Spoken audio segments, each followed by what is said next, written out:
Guillaume Meurice à côté de vous.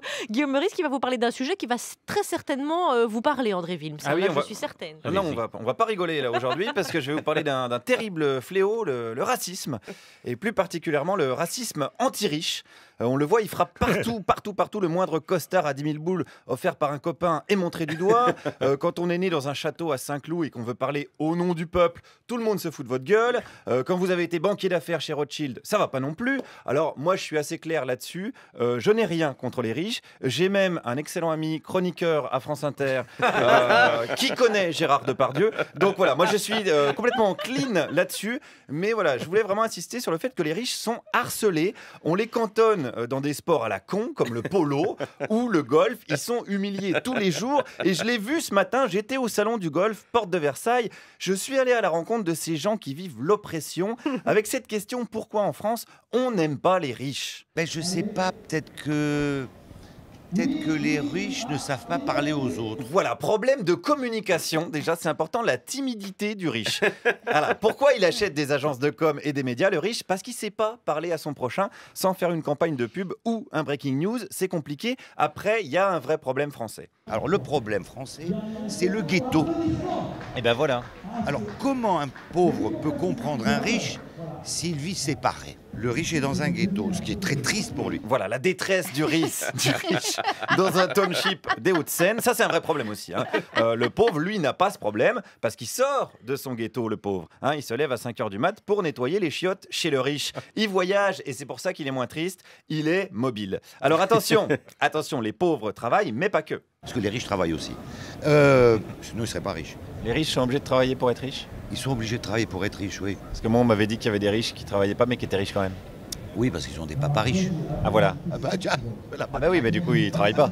Si. Ah si, quand même. Faut gérer. Ah oui. C'est un travail, gérer. Eh oui, on n'y pense pas à ça. Mais le pauvre, il est peinard. Le 10 du mois, il a plus rien à gérer sur son compte. Il peut se reposer. Voilà, le riche travaille. Le riche, il doit couper le son de son jacuzzi pour écouter Jean-Yves Courcial en direct de la Bourse de Paris. Il bosse tous les jours, le riche. Alors après, il y a d'autres raisons pour lesquelles les riches sont mal aimés. Parce que la réussite de l'autre fait peur et que ça gêne. Et alors pourquoi, la question? Eh oui, pourquoi ça fait peur et pourquoi ça gêne? Pourquoi tant de haine? La convoitise, l'envie. Là, je suis déjà dans 2 des 7 péchés capitaux. Convoitise, envie. Le pauvre est un pécheur.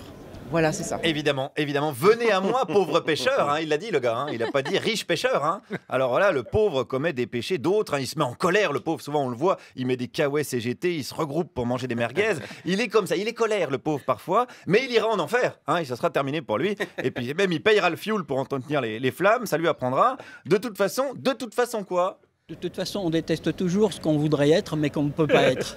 Voilà. Ah, donc c'est de l'aigreur. Absolument.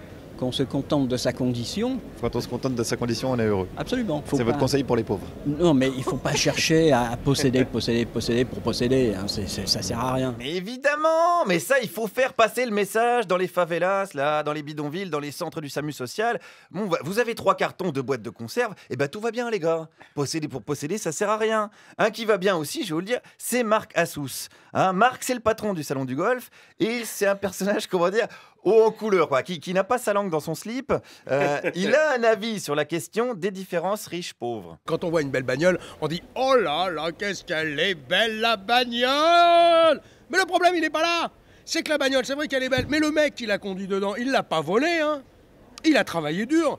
Alors, ses parents ont été intelligents à ce gars-là. Ils lui ont payé des études, il est devenu médecin, il est devenu archi, il a fait un beau métier, une profession libérale, il travaille dur. Peut-être que ses parents étaient riches aussi, ça se trouve. Le problème, il n'est pas là. C'est que les gens en France aujourd'hui, quand ils voient une belle bagnole passer, ils sont contents de voir la belle balle. Mais il y a un sentiment, quelque part, où ils sont un peu jaloux. Ah, le pauvre est jaloux, il a raison, Marco.